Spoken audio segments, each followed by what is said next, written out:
दूर एक जंगल पाखापाखी दुईटी गछ थिले। गोटे थिला आंब गछ आउ गोटे थिला जामु गछ। सांग आंब गछ, ए वर्ष आम दुई गछरे अनेक फल फलिछि। तो गछरे आंब आउ मो गछरे कला जामु। एबे चढ़ई माने आम पाखक आसी फल खाई परिबे। आमे भी चढ़ई मानक सह कथा हेई परिबा।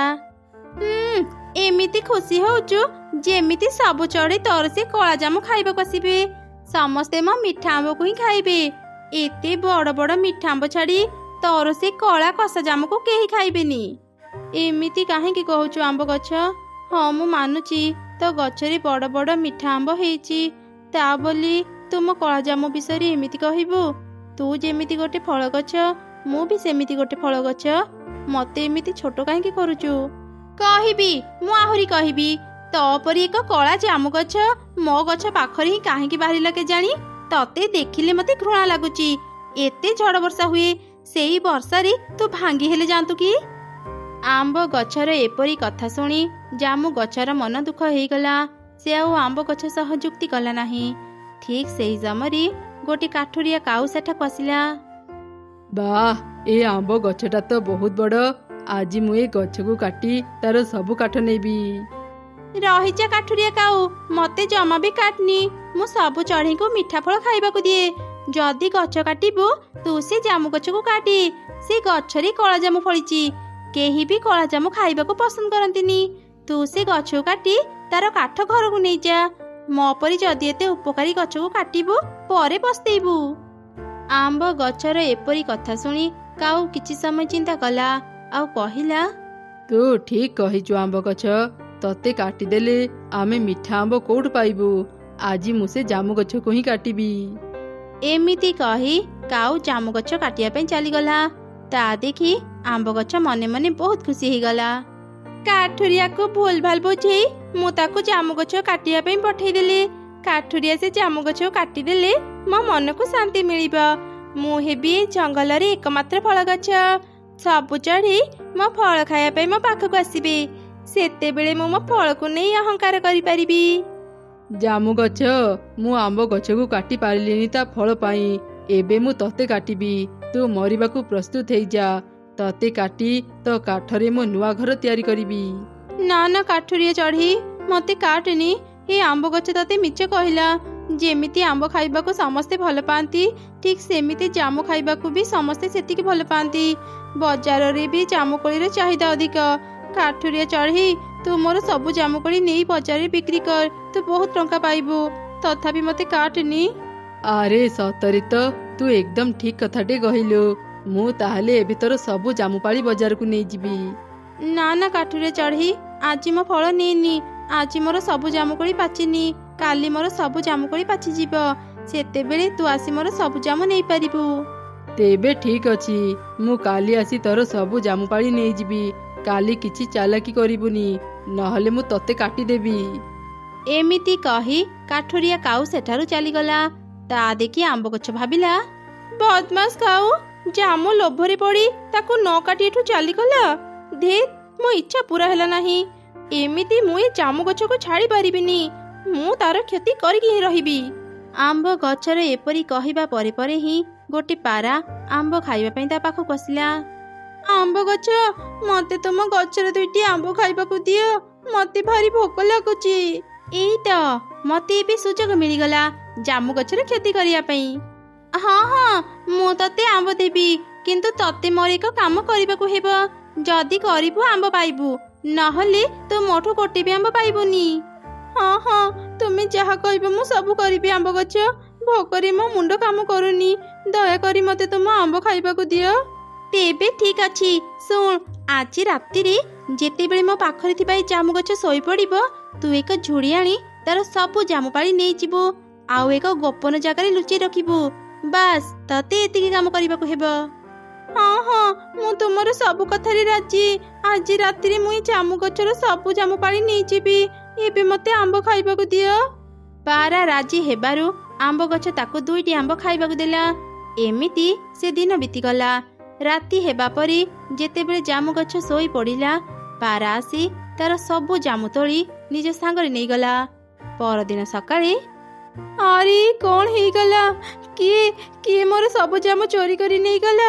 ଏବେ ମୁଁ ସେ କାଠୁରିଆ ଚଢ଼େଇକୁ ଜାମୁ କେମିତି ଦେବି? ସେ ମତେ ଆଜି କାଟିଦେବ। କାନ୍ କାନ୍, ଆହୁରି ବେଶୀ କରି କାନ୍। ଆଜି ତୋର ଶେଷ ଦିନ। ମୁଁ ଖାଲି ଅପେକ୍ଷା କରି ରହିଛି କେତେବେଳେ ସେ କାଠୁରିଆ ଚଢ଼େଇ ଆସି ତତେ କାଟିବ। ଗୋଟେ ଚଢ଼େଇ ସେ ରାସ୍ତାରେ ଯାଉଥିଲା। ଜାମୁ ଗଛର କାନ୍ଦ ଶୁଣି ସେ ତା ପାଖକୁ ଗଲା ଆଉ ତାକୁ କ'ଣ ହେଇଛି ପଚାରିଲା। ଜାମୁ ଗଛ ଚଢ଼େଇକୁ ତାର ଜାମୁ ଚୋରି ହେବା କଥା କହିଲା। ଆଉ କାନ୍ଦନି ଜାମୁ ଗଛ, ସେ ଚୋରକୁ ଧରିପାରି ମୁଁ ତୁମକୁ ସାହାଯ୍ୟ କରିବି। ମତେ କହିପାରିବ ସେ ଚୋରକୁ ମୁଁ କେମିତି ଧରିବି? ତେବେ ଶୁଣ ଚଢ଼େଇ, ଯୋଉଠି ବି ଜାମୁ ପଡ଼େ ତାର ଦାଗ ଲାଗିଯାଏ। ଯାହା ଦେହରେ ବି ତୁ କଳା ଦାଗ ଦେଖିବୁ ଜାଣିବୁ ସେ ମୋର ଜାମୁ ଚୋରି କରିଛି। ଆଚ୍ଛା ଠିକ ଅଛି, ମୁଁ ଏବେ ଯାଉଛି ସେ ଚୋରକୁ ଖୋଜିବା ପାଇଁ। ଏମିତି ଚଢ଼େଇ ଉଡ଼ି ଉଡ଼ି ସମସ୍ତଙ୍କୁ ଦେଖୁଥିଲା। କିଛି ଦୂରରେ ପାରା ବସିଥିଲା। ତା ଦେହରେ କଳା ଦାଗ ଦେଖି ଚଢ଼େଇ ତା ପାଖକୁ ଗଲା। କିରେ ପାରା, ତୋର ଧଳା ଦେହରେ ଏମିତି କଳା ଦାଗ କ'ଣ ଲାଗିଛି? ତୁ ସେ ଜାମୁ ଗଛର ସବୁ ଜାମୁ ଚୋରି କରିଛୁ କି? କ'ଣ କହୁଛୁ ତୁ? ନା ନା, ମୁଁ କାହାର ବି ଜାମୁ ଚୋରି କରିନି। ଏସବୁ କଳା ଦାଗ ଏମିତି ହିଁ ମୋ ଦେହରେ ଲାଗିଛି। ତୁ ମତେ ବିରକ୍ତ କରନି, ଯା ଏଠୁ। ସତ କଥା କହ ପାରା, ଯଦି ନ କହିବୁ ମୁଁ ଏବେ ପୋଲିସ ଡାକିବି। ଚୋରି କରିବା ଅପରାଧରେ ତୁ ଏବେ ଜେଲ ଯିବୁ। ତୋ ଦେହର ଏଇ କଳା ଦାଗରୁ ଜଣାପଡୁଛି ତୁ ସବୁ ଜାମୁ ଚୋରି କରିଛୁ। ପୋଲିସର କଥା ଶୁଣି ପାରା ଭୟରେ କାନ୍ଦିଲା। ଏଥିରେ ମୋର ଭୁଲ ନାହିଁ। ମୁଁ ସେ ଆମ୍ବ ଗଛ କଥାରେ ପଡ଼ି ଜାମୁ ଗଛର ସବୁ ଜାମୁ ଚୋରି କରିଥିଲି।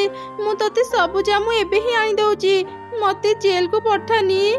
ଏମିତି କହି ପାରା ଚଢ଼େଇକୁ ସବୁ ଜାମୁ ଆଣିଦେଲା। ତାପରେ ଚଢ଼େଇ ସେ ସବୁ ଧରି ଜାମୁ ଗଛ ପାଖକୁ ଗଲା ଆଉ ତାକୁ ସବୁ ଘଟଣା କହିଲା। ଛି ଛି, ଏ ଆମ୍ବ ଗଛ ଏତେ ଖରାପ। ସେ ମତେ ହିଂସା କରି ମୋର କ୍ଷତି କରିବାକୁ ଚାହୁଁଥିଲା। ଦେଖିବୁ ଚଢ଼େଇ, ଦିନେ ଦିନେ ସେ ନିଜ ଶାସ୍ତି ପାଇବ। ସେମାନେ ଏପରି କଥା ହେବା ସମୟରେ ହିଁ କାଉ ସେଠାକୁ ଆସିଲା। ବାଃ ଜାମୁ ଗଛ, ସତରେ ତୁ ତ କଥା ରଖିଲୁ। ଏବେ ମୁଁ ଏ ସବୁ ଜାମୁ ନେଇ ବଜାରକୁ ଯିବି। ଏମିତି କହି କାଉ ଜାମୁ ନେଇ ସେଠାରୁ ଚାଲିଗଲା। ତାକୁ ଜାମୁ ନେଇ ଯିବାର ଦେଖି ଆମ୍ବ ଗଛ ତ ଭୀଷଣ ରାଗିଗଲା। ଏ ଲୋଭୀ କାଉ ମୋର କାମ କଲା ନାହିଁ। ଜାମୁ ଗଛକୁ ମାରିବା ପାଇଁ ମତେ ଆଉ ଏକ ଯୋଜନା ବନେଇବାକୁ ହେବ। ମୁଁ ଯଦି ଚାଲି ପାରୁଥାନ୍ତି ଆଗ ଯାଇ ଏଇ ଜାମୁ ଗଛ କାଟି ଦିଅନ୍ତି। ଏଇ ଜାମୁ ଗଛକୁ ମାରିବା ପାଇଁ ଏତେ ଚିନ୍ତା କରିବାକୁ ପଡନ୍ତାନି। ଠିକ ସେହି ସମୟରେ ଆକାଶ ଅନ୍ଧାର ହେଇଗଲା। ଜୋର ଜୋରେ ପବନ ବହିଲା। ଚଢ଼େଇ, ଏ ସମୟରେ ତୁ ଘରକୁ ଫେରି ପାରିବୁନି। ତୁ ଶୀଘ୍ର ମୋ କରଡ଼ ଭିତରକୁ ଚାଲିଆ। ତୁ ମତେ ସାହାଯ୍ୟ କଲୁ, ଏବେ ମୁଁ ତୋର ରକ୍ଷା କରିବି। ଚଢ଼େଇ ଶୀଘ୍ର ଜାମୁ ଗଛ କରଡ଼କୁ ଚାଲିଗଲା। ଜାମୁ ଗଛରେ ଫଳ ନଥିବାରୁ ଯେତେ ଜୋରେ ପବନ ବହିଲେ ବି ତାର କିଛି କ୍ଷତି ହେଲା ନାହିଁ। ହେଲେ ଆମ୍ବ ଗଛରେ ବଡ଼ ବଡ଼ ଆମ୍ବ ଫଳିଥିବାରୁ ସେ ଗଛଟି ଗୋଟେ ପଟକୁ ଢଳିଗଲା। ପବନର ବେଗ ସହି ନ ପାରି ଗଛଟି ପୁରାପୁରି ଉପୁଡ଼ିଗଲା। ଏ କ'ଣ ହେଇଗଲା ମୋ ସାଙ୍ଗରେ? ମୁଁ ଜାମୁ ଗଛକୁ ମାରିବାକୁ ଚାହୁଁଥିଲି, ହେଲେ ଏବେ ମୁଁ ନିଜେ ମରିଯିବି। ଏତିକି କହୁ କହୁ ହିଁ ଆମ୍ବ ଗଛଟି ମରିଗଲା। ତାର ଏ ଅବସ୍ଥା ଦେଖି ଜାମୁ ଗଛଟି କହିଲା, ଏ ଆମ୍ବ ଗଛ ମୋର କ୍ଷତି କରିବାକୁ ଚାହୁଁଥିଲା, ହେଲେ ତାର ହିଁ କ୍ଷତି ହେଇଗଲା। ଏଥିପାଇଁ କୁହାଯାଏ, ଯିଏ ଅନ୍ୟ ପାଇଁ ଗାତ ଖୋଳେ ସେ ନିଜେ ହିଁ ସେ ଗାତରେ ପଡ଼େ। ସେଦିନ ପରଠାରୁ ଜାମୁ ଗଛ ଜଙ୍ଗଲର ସବୁ ପକ୍ଷୀଙ୍କୁ ତା କଳା ଜାମୁ ଖାଇବାକୁ ଦେଉଥିଲା। ଜାମୁ ଗଛର ଭଲ ବ୍ୟବହାର ପାଇଁ ସମସ୍ତେ ଖୁସି ଥିଲେ। ଦିନେ ତିନି ସାଙ୍ଗ କାଉ, ମିଟୁ ଆଉ ଚଢ଼େଇ ନିଜ ଜଙ୍ଗଲ ଛାଡ଼ି ଆଉ ଏକ ଜଙ୍ଗଲକୁ ଯାଉଥିଲେ ରହିବା ପାଇଁ। ସେ ତିନି ଜଣ କିଛି ଖାଇବା ଧରିଥିଲେ। ଆରେ ସାଙ୍ଗମାନେ, ଆଉ କିଛି ସମୟ ପରେ ରାତି ହେଇଯିବ। ରାତିରେ ଅନେକ ଥଣ୍ଡା ପଡ଼ିବ। ଏତେ ଥଣ୍ଡାରେ ଆମେ ବାହାରେ ରହିଲେ ଆମ ଦେହ ଖରାପ ହେଇଯିବ। ହେଲେ ଆଖପାଖରେ ତ ଘର ଦେଖାଯାଉନି। ଏବେ ଆମେ କାହାକୁ ସାହାଯ୍ୟ ମାଗିବା? ସାଙ୍ଗ, ସେପଟକୁ ଦେଖେ, ସେଠି ଗୋଟେ ଛୋଟ ଘର ଅଛି। ଚାଲ ସେଠାକୁ ଯିବା ଆଉ ସେ ଘର ମାଲିକକୁ ସାହାଯ୍ୟ ମାଗିବା। ଏମିତି କଥା ହେଇ ସେ ତିନି ସାଙ୍ଗ ସେଇ ଛୋଟ ଘରକୁ ଗଲେ। ସେଠି ଗୋଟେ ବୁଢ଼ୀ ଚଢ଼େଇ ରହୁଥିଲା। ତିନି ସାଙ୍ଗ ତାକୁ ସାହାଯ୍ୟ ମାଗିଲେ। ବୁଢ଼ୀ ଚଢ଼େଇଟି ଅନେକ ଦୟାଳୁ ଥିଲା। ରାତିରେ ସେ ସେମାନଙ୍କୁ ତା ଘରେ ରହିବାକୁ ଦେଲା। ପରଦିନ ସକାଳେ, ବୁଢ଼ୀ ମା, ତୁମକୁ ବହୁତ ବହୁତ ଧନ୍ୟବାଦ। ଗତ ରାତି ତୁମେ ଆମକୁ ନିଜ ଘରେ ରହିବାକୁ ଦେଲ। ବୁଢ଼ୀ ମା, ଆମ ପାଖରେ କିଛି ଚାଉଳ ଦାନା ଅଛି, ଏଇ ନିଅ ରଖ। ଆଚ୍ଛା, ତମେ ମାନେ କୋଉଠିକି ଯାଉଛ? ବୁଢ଼ୀ ମା, ଆମେ ରହୁଥିବା ଜଙ୍ଗଲକୁ ଏକ ଦୁଷ୍ଟ ଚିଲ ଚାଲି ଆସିଛି। ସେ ଅନେକ ଚଢ଼େଇଙ୍କୁ ମାରି ଖାଇ ସାରିଲାଣି। ତା ଭୟରେ ଆମେ ନିଜ ଜଙ୍ଗଲ ଛାଡ଼ି ଆଉ ଏକ ଜଙ୍ଗଲକୁ ଯାଉଛୁ ରହିବା ପାଇଁ। ଏଠାରୁ କିଛି ଦୂରରେ 3ଟି ଗଛ ଅଛି। ସେ 3 ଗଛ ଉପରେ 3ଟି ଘର ଅଛି। ତମେମାନେ ଚାହିଁଲେ ସେଠାକୁ ଯାଇ ସେ 3 ଘରେ ରହିପାରିବ। ବୁଢ଼ୀ ଚଢ଼େଇର କଥା ଶୁଣି 3 ସାଙ୍ଗ ଖୁବ୍ ଖୁସି ହେଇଗଲେ ଆଉ ଶୀଘ୍ର ସେଠାକୁ ବାହାରିଗଲେ। କିଛି ଦୂର ଗଲା ପରେ ସେମାନେ ଦେଖିଲେ ସେଠି 3ଟି ଗଛ ଅଛି ଆଉ ସେ 3 ଗଛ ଉପରେ 3ଟି ଘର ବି ଥିଲା। 2 ଗଛରେ ଅନେକ ଫଳ ଥିଲା, ହେଲେ ଗୋଟିଏ ଗଛ ଥିଲା ପୁରାପୁରି ଶୁଖିଲା। ସେ ଗଛରେ ଗୋଟେ ବି ପତ୍ର ନଥିଲା। ଏମିତି ଦେଖି ଏ ଗଛ ମୋର, ଆଉ ଏ ଗଛରେ ଥିବା ଘର ବି ମୋର। ଆଜିଠୁ ମୁଁ ଏଇଠି ରହିବି। ଏ ଫଳ ଗଛ ମୋର, ଆଜିଠୁ ମୁଁ ଏ ଗଛ ଉପରେ ଥିବା ଘରେ ରହିବି। ତମେ 2 ଜଣ ତ 2ଟି ଫଳ ଗଛ ନେଇଗଲ, ମତେ ସେ ଶୁଖିଲା ଗଛ କାହିଁକି ଦଉଛ? ମୁଁ ବି ଫଳ ଗଛ ନେବି। ନା ନା, ମୁଁ ମୋ ଫଳ ଗଛରେ ତତେ ରହିବାକୁ ଦେଇପାରିବିନି। ହଁ, ମୁଁ ବି ମୋ ଫଳ ଗଛ କାହାକୁ ଦେଇପାରିବିନି। ଏମିତି ଶୁଣି ମନ ଦୁଃଖରେ ଚଢ଼େଇ ସେ ଶୁଖିଲା ଗଛ ଉପରେ ଥିବା ଘରେ ରହିଲା। କାଉ ମିଠା ମିଠା ଆମ୍ବ ଖାଉଥିଲା, ମିଟୁ ବି ମିଠା ମିଠା ସେଉ ଖାଉଥିଲା। ଦିନେ ଚଢ଼େଇ କାଉ ପାଖକୁ ଗଲା। କାଉ କାଉ, ମତେ ଭାରି ଭୋକ ଲାଗୁଛି, ମତେ ତୋଠୁ କିଛି ଫଳ ଖାଇବାକୁ ଦେଇପାରିବୁ? ନା ନା, ମୁଁ ତତେ ମୋ ଫଳ ଦେଇପାରିବିନି। କାଉ, ତୁ ବହୁତ ଖରାପ, ମୁଁ ଆଉ ଦିନେ ବି ତୋ ପାଖକୁ ଆସିବିନି। ମିଟୁ, ତୁ ମତେ ତ ଗଛରୁ କିଛି ଫଳ ଖାଇବାକୁ ଦେଇଥା। ନା ନା ଚଢ଼େଇ, ମୋ ଗଛରେ ବହୁତ କମ ଫଳ ଅଛି, ତୁ କାଉକୁ ଫଳ ମାଗେ। ବୁଝିଗଲି, ତମେ 2 ଜଣ ବହୁତ ଖରାପ, ମୋର 2 ସାଙ୍ଗ ବହୁତ ଲୋଭୀ। ତାପରେ ଚଢ଼େଇ କାନ୍ଦି କାନ୍ଦି ସେ ବୁଢ଼ୀ ଚଢ଼େଇ ପାଖକୁ ଗଲା ଆଉ ତାକୁ ସବୁ ଘଟଣା କହିଲା। ବୁଢ଼ୀମା ବୁଢ଼ୀମା, ମୋର 2 ସାଙ୍ଗ କାଉ ଆଉ ମିଟୁ 2ଟି ଫଳ ଗଛ ନେଇଗଲେ, ମତେ ଶୁଖିଲା ଗଛ ଦେଇଦେଲେ। ମୋ 2 ସାଙ୍ଗ ସେ ଫଳ ଗଛରୁ ଗୋଟେ ବି ଫଳ ମତେ ଖାଇବାକୁ ଦେଉନାହାନ୍ତି। ଶୁଖିଲା ଗଛ ପାଇଁ ମନ ଦୁଃଖ କରନି ଝିଅ, ସେ ଗଛ ଖରାପ ନୁହଁ। ଦେଖିବୁ, ଦିନେ ନା ଦିନେ ସେ ଗଛ ତତେ ତ ଭଲ କର୍ମର ଫଳ ଦେବ। ତୁ ଅପେକ୍ଷା କର, ସମୟ ଆସିଲେ ସବୁ ଜାଣିପାରିବୁ। ବୁଢ଼ୀ ଚଢ଼େଇ ପାଖରୁ ଏମିତି ଶୁଣି ଚଢ଼େଇ ନିଜ ଘରକୁ ଫେରି ଆସିଲା। କାଉ ଆଉ ମିଟୁ ପ୍ରତିଦିନ ତାଙ୍କ ଫଳ ଗଛରୁ ଫଳ ଖାଉଥିଲେ। ଚଢ଼େଇ ଦୂର ଦୂର ଜାଗାରୁ ନିଜ ପାଇଁ ଖାଇବା ଖୋଜି ଆଣୁଥିଲା।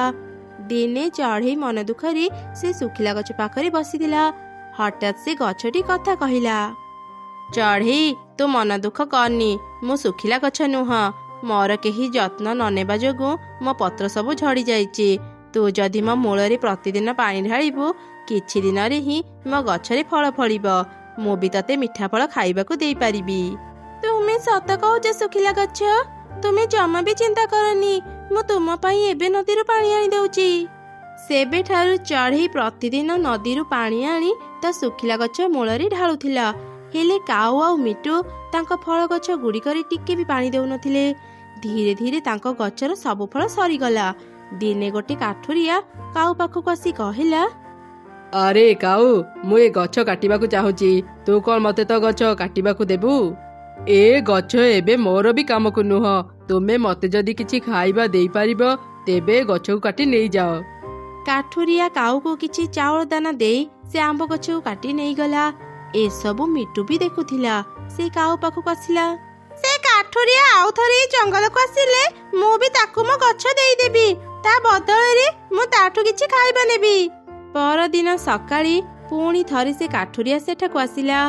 ମିଟୁ ତା ଗଛ ତାକୁ ଦେଇ ତାଠୁ କିଛି ଚାଉଳ ଦାନା ନେଇଗଲା। ଏମିତି ଆହୁରି ବେଶ କିଛି ଦିନ ବିତିଗଲା। କାଉ ଆଉ ମିଟୁ ପାଖରେ ଥିବା ଚାଉଳ ଦାନା ସରିଗଲା। ସେପଟେ ଚଢ଼େଇ ତା ଶୁଖିଲା ଗଛର ଯତ୍ନ ନେବା ଫଳରେ ଧୀରେ ଧୀରେ ତା ଶୁଖିଲା ଗଛରେ ପତ୍ର କଅଁଳିଲା। ଆଜି ମୁଁ ବହୁତ ଖୁସି, ମୋ ଗଛରେ ବି ପତ୍ର କଅଁଳିଲା। ଏବେ ସମୟ ଆସିଗଲା ଚଢ଼େଇ, ଲୋଭୀ ଚଢ଼େଇ ମାନଙ୍କୁ ଶାସ୍ତି ମିଳିବ, ଆଉ ତତେ ତ ଭଲ କର୍ମର ଫଳ ମିଳିବ। ଚାଉଳ ଦାନା ସରିଯିବାରୁ କାଉ ଆଉ ମିଟୁ ବାହାରକୁ ଯାଇ ଖାଇବା ଖୋଜୁଥିଲେ, ହେଲେ ସେମାନଙ୍କୁ କୋଉଠି ବି ଖାଇବା ମିଳୁନଥିଲା। କିଛି ଦିନରେ ଚଢ଼େଇର ଗଛରେ ବଡ଼ ବଡ଼ ଲାଲ ଡାଳିମ୍ବ ଫଳିଲା। ସେ ଡାଳିମ୍ବ ସବୁ ଖାଇବାକୁ ଭାରି ମିଠା ଥିଲା। ଆରେ ମିଟୁ, ଚଢ଼େଇର ଗଛରେ କେତେ ବଢିଆ ଡାଳିମ୍ବ ଫଳିଛି, ତୁ ଯା ତାଠୁ ଗୋଟେ ଡାଳିମ୍ବ ମାଗିବୁ। ମୁଁ ତା ସହ ଯେମିତି ବ୍ୟବହାର କରିଛି ସେ ମତେ ତାଠୁ ଗୋଟେ ବି ଫଳ ଦେବନି। ଆମେ ଯେମିତି କର୍ମ କରିଥିଲେ ଆଜି ସେମିତି ଫଳ ପାଉଛେ। ଚଢ଼େଇ ମତେ ତା ଡାଳିମ୍ବ ଦେବ କି ନାହିଁ ଜାଣିନି, ତଥାପି ମୁଁ ତା ପାଖକୁ ଯାଉଛି। ଚଢ଼େଇ, କାଉ ଆଉ ମୁଁ କାଲିରୁ ଭୋକିଲା ଅଛୁ। ତୁ ଆମକୁ ତ ଗଛରୁ ଗୋଟେ ଡାଳିମ୍ବ ଖାଇବାକୁ ଦେଇଥା। ମିଟୁ, ତୋର ସେଦିନ କଥା ମନେ ଅଛି? ଯୋଉଦିନ ମୁଁ ବି ଭୋକରେ ତମ ଦୁଇ ଜଣଙ୍କ ପାଖକୁ ଯାଇ ଫଳ ମାଗିଥିଲି, ତମେ ମାନେ ସେଦିନ ମୋର ମଜା ଉଡି ମତେ ଗୋଟେ ବି ଫଳ ଖାଇବାକୁ ଦେଇନଥିଲ। ଆଜି ମୁଁ ତତେ ମୋ ଗଛରୁ ଗୋଟେ ବି ଫଳ ଦେଇପାରିବିନି। ଚଢ଼େଇ, ଆଜି ରାତି ବର୍ଷା ହେବ। ତୁ ମୋଠୁ କିଛି ପତ୍ର ନେଇ ତ ଘର ଉପରେ ରଖିଦେ। ଯେତେ ବର୍ଷା ହେଲେ ବି ତ ଘର ଭାଙ୍ଗିବନି। ତାପରେ ଚଢ଼େଇ ଗଛରୁ କିଛି ପତ୍ର ନେଇ ନିଜ ଘର ଉପରେ ରଖିଦେଲା। ସତକୁ ସତ ସେ ରାତିରେ ଜୋରେ ବର୍ଷା ହେଲା। ସେଇ ବର୍ଷା ପବନରେ ମିଟୁ ଆଉ କାଉର ଘର ଭାଙ୍ଗିଗଲା। ହେଲେ ଚଢ଼େଇର ଘର ପୁରା ସୁରକ୍ଷିତ ଥିଲା। ସେ ଆରାମରେ ନିଜ ଘରେ ରହିଥିଲା। କାଉ, ଆମେ ଯଦି ସେଦିନ ଲୋଭ କରି କାଠୁରିଆକୁ ଆମ ଗଛ ଦେଇନଥାନ୍ତେ, ଆଜି ଏମିତି କଷ୍ଟ ପାଇନଥାନ୍ତେ। ହଁ, ତୁ ଠିକ୍ କହିଲୁ। ଲୋଭରୁ ପାପ, ପାପରୁ ମୃତ୍ୟୁ। ଆଜି ଆମେ ଆମ ଲୋଭର ଶାସ୍ତି ପାଉଛେ। ଅନେକ ଦୂର ଏକ ଜଙ୍ଗଲରେ ଗୋଟେ ଛୋଟ ଲିଚୁ ଗଛ ବାହାରିଥିଲା। ସେ ଜାଗାରେ ଅନେକ ବଡ଼ ଗଛ ଥିବାରୁ ଲିଚୁ ଗଛଟି ଭଲରେ ବଢି ପାରୁନଥିଲା। ତାକୁ ଭାରି କଷ୍ଟ ହେଉଥିଲା। ଶୁଣ, ମୋ କଥା ଟିକେ ଶୁଣ। ମତେ ଟିକେ ସାହାଯ୍ୟ କର। ଏ ଗଛ ମାନଙ୍କ ଡାଳରେ ମୁଁ ଅଟକି ଯାଇଛି, ଠିକରେ ବଢି ପାରୁନି। ଏ ଗଛ ମାନଙ୍କ ଡାଳ କାଟି ମତେ ରକ୍ଷା କର। ଓହୋ, ଆମେ ଯେବେ ବି ଏ ରାସ୍ତାରେ ଯାଆନ୍ତି, ଏ ଗଛ ଆମକୁ ସାହାଯ୍ୟ ମାଗି ଭାରି ବିରକ୍ତ କରେ। ଆଚ୍ଛା କହିଲୁ, ଆମେ ଏ ଗଛର କ'ଣ କରିବା? କ'ଣ ଆଉ କରିବା? ଏ ଗଛକୁ ଓପାଡ଼ି ତାକୁ ଫୋପାଡ଼ି ଦିଅ। ନା ଏ ଗଛ ରହିବ, ନା ଇଏ ଆମକୁ ସବୁଦିନ ବିରକ୍ତ କରିବ। ନା ନା, ମତେ ଓପାଡ଼ନି। ମୁଁ ବଞ୍ଚିବାକୁ ଚାହେଁ। ତମେ ମାନେ ମତେ ସାହାଯ୍ୟ କର, ମୁଁ ବି ତମ ମାନଙ୍କୁ ସାହାଯ୍ୟ କରିବି। ଆରେ ଶୁଣ ଶୁଣ, ଏ ଲିଚୁ ଗଛ କେମିତି ମଜା କଥା କହୁଛି। ତ ଗଛରେ ଆଜି ଯାଇ ଗୋଟେ ବି ଫଳ ହେଲା ନାହିଁ, ଆଉ ତୁ ଆମକୁ ସାହାଯ୍ୟ କରିବୁ? ମୁଁ ଏକ ଯାଦୁର ଗଛ। ମୁଁ ସୁସ୍ଥ ହେଲା ପରେ ତମ ମାନଙ୍କର ଗୋଟିଏ ଇଚ୍ଛା ପୁରା କରିପାରିବି। ବୁଝିଗଲୁ? ତୁ ବଞ୍ଚିବା ପାଇଁ ଆମକୁ ଏମିତି ମିଛ କଥା କହୁଛୁ ନା? ଆରେ ଦେଖୁଛ କ'ଣ, ଶୀଘ୍ର ଏ ଗଛକୁ ଓପାଡ଼ି ଦିଅ, ନହେଲେ ଇଏ ସବୁଦିନ ଏମିତି କଥା କହି ଆମ ମୁଣ୍ଡ ଖରାପ କରିବ। ଏମିତି କହି କାଉ ସେ ଲିଚୁ ଗଛକୁ ଓପାଡ଼ି ଦୂରରେ ଫିଙ୍ଗିଦେଲା। ଲିଚୁ ଗଛଟି କାନ୍ଦୁଥିଲା। ସେତେବେଳେ ସେ ରାସ୍ତା ଦେଇ ଗୋଟେ ଚଢ଼େଇ ତା ଛୁଆ ସାଙ୍ଗରେ ଯାଉଥିଲା। ଲିଚୁ ଗଛର କାନ୍ଦିବା ସ୍ୱର ଶୁଣି ସେ ଅଟକିଗଲା।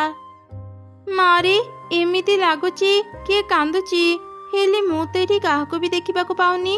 ତାକୁ ସାହାଯ୍ୟ କେମିତି କରିବି? ମା ମା, ମତେ ଲାଗୁଛି ଭୂତ ଏମିତି କରୁଥିବ। ଚାଲ ଚାଲ ମା, ଶୀଘ୍ର ଏଠୁ ପଳେଇବା, ନହେଲେ ଭୂତ ଆମକୁ ମାରିଦେବ। ଆରେ, ଏ ଦିନ ବେଳଟାରେ ଭୂତ କୋଉଠୁ ଆସିବ? ଭୂତ ପ୍ରେତ କିଛି ନଥାନ୍ତି। ଏସବୁ ମନର ଭ୍ରମ। ନିଶ୍ଚୟ କିଏ ବିପଦରେ ପଡ଼ି କାନ୍ଦୁଥିବ। ମୁଁ ଜୋରେ ପାଟି କରି ସେ ଯଦି ମୋ କଥା ଶୁଣିପାରିବ, ଆମେ ତା ପାଖକୁ ଯିବା। କିଏ କିଏ କାନ୍ଦୁଛ? ମୁଁ ଏଠି କାହାକୁ ବି ଦେଖୁନି। ତୁମେ କୋଉଠି ଅଛ? ମତେ କୁହ, ମୁଁ ତୁମକୁ ସାହାଯ୍ୟ କରିବି। ମୁଁ ଏଇଠି ଅଛି, ତଳକୁ ଦେଖ। ଏଇ କ'ଣ ଲିଚୁ ଗଛ, ତୋର ଏମିତି ଅବସ୍ଥା କେମିତି ହେଲା? ଏବେ ତ ଝଡ଼ ତୋଫାନ ଆସିନି, ତୁ ଉପୁଡ଼ି ଗଲୁ କେମିତି?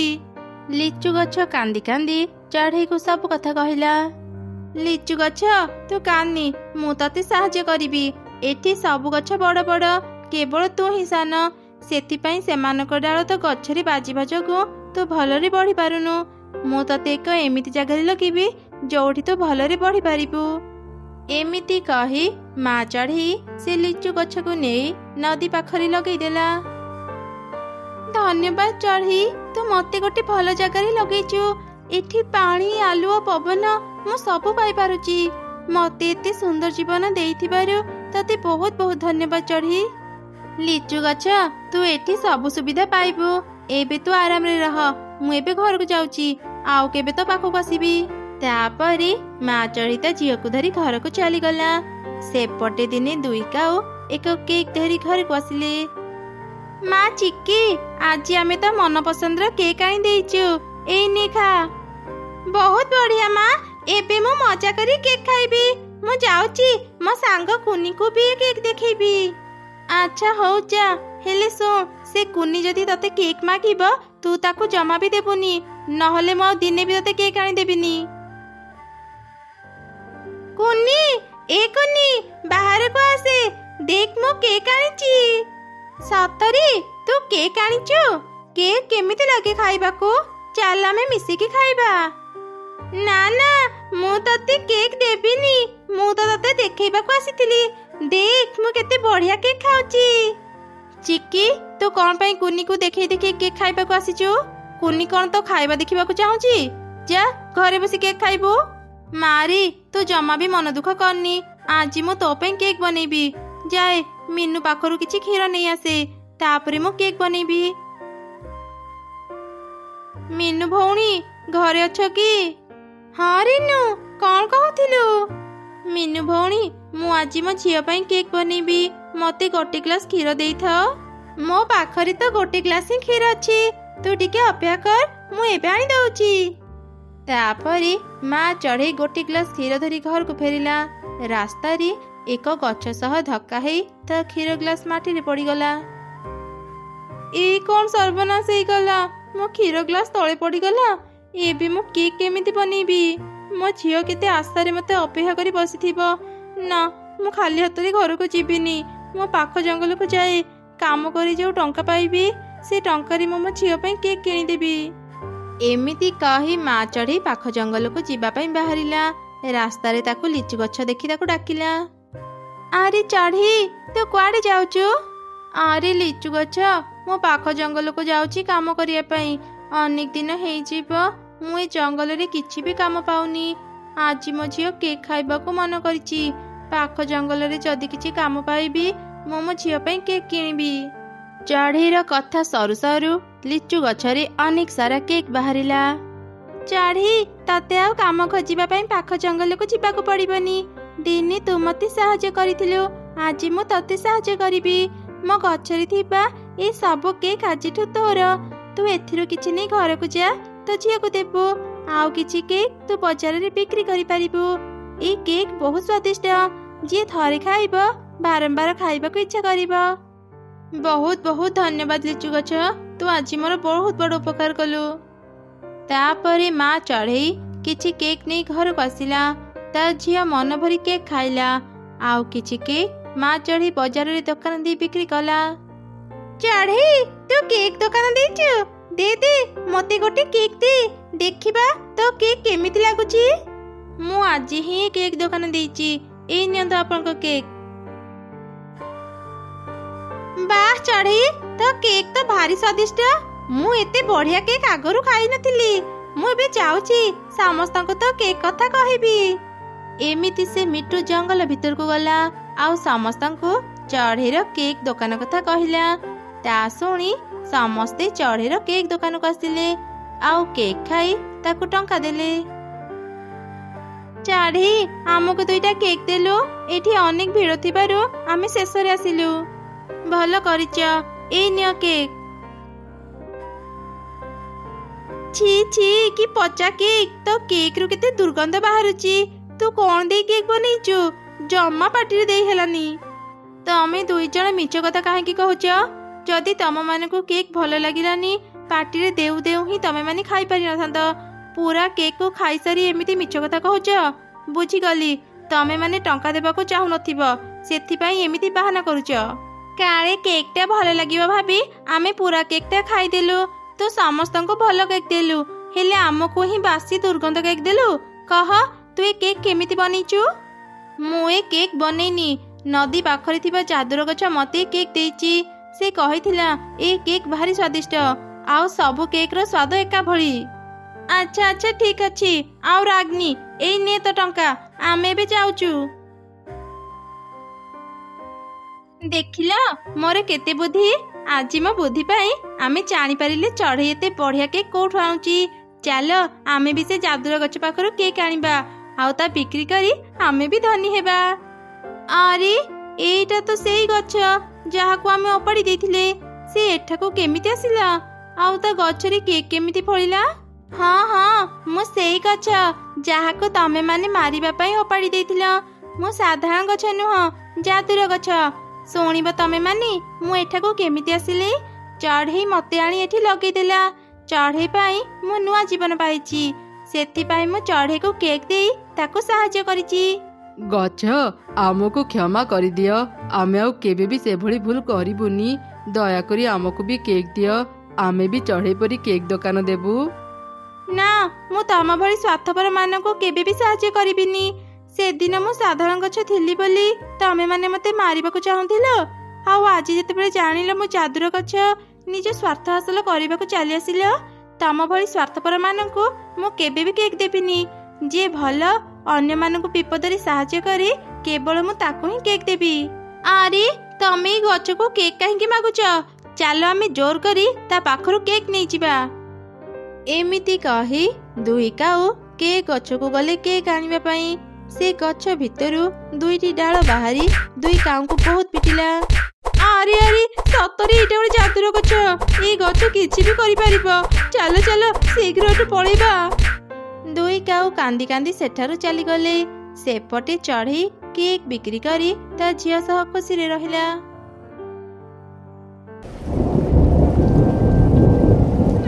ମା, ବାହାରେ କେତେ ଜୋରେ ପବନ ବର୍ଷା ହେଉଛି।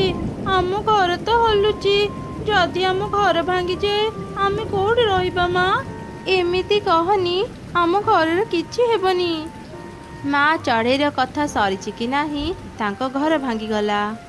ମା, ମୁଁ କହୁଥିଲି ନା ଆମ ଘର ଭାଙ୍ଗିଯିବ। ମୋ କଥାକୁ ବିଶ୍ୱାସ କରୁନଥିଲ। ଏବେ ଆମେ କୋଉଠି ରହିବା? ଏଇ ଗଛ ତଳେ ହିଁ ଆଜି ଆମେ ରାତି ବିତେଇବା। ତୁମ ପାଖକୁ ଆ, ମୁଁ ତତେ ମୋ ପରରେ ଘୋଡ଼େଇ ଦେବି। କୌଣସି ମତେ ମା ଛୁଆ ସେ ରାତି ବିତେଇଲେ। ସକାଳେ ବର୍ଷା ଛାଡ଼ିଗଲା।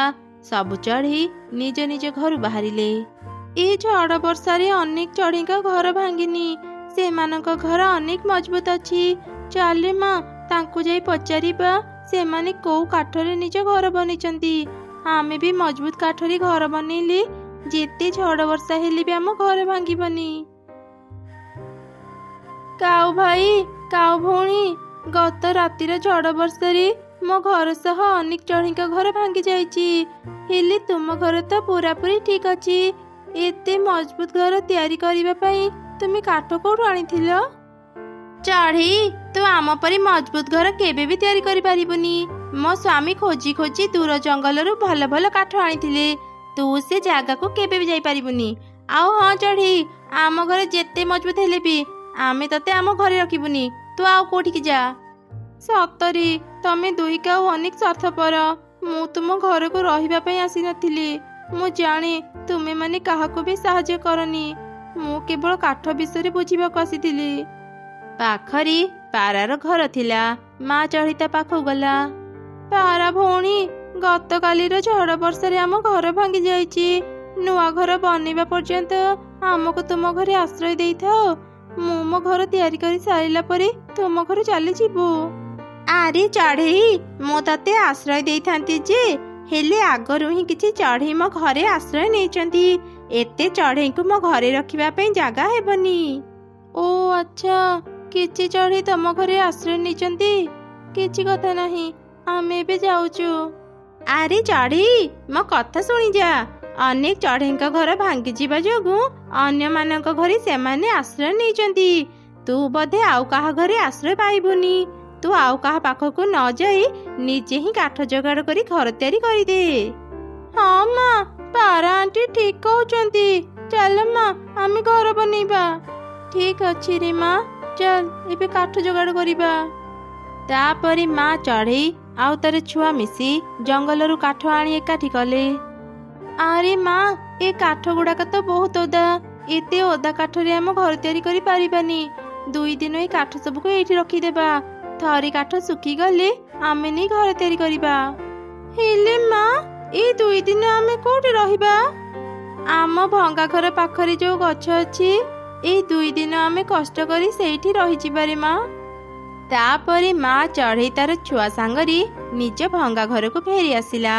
2 ଦିନରେ ଏତେ ଖରା ଦେଲା ଯେ ଚଢ଼େଇର କାଠ ସବୁ ଶୁଖିଗଲା।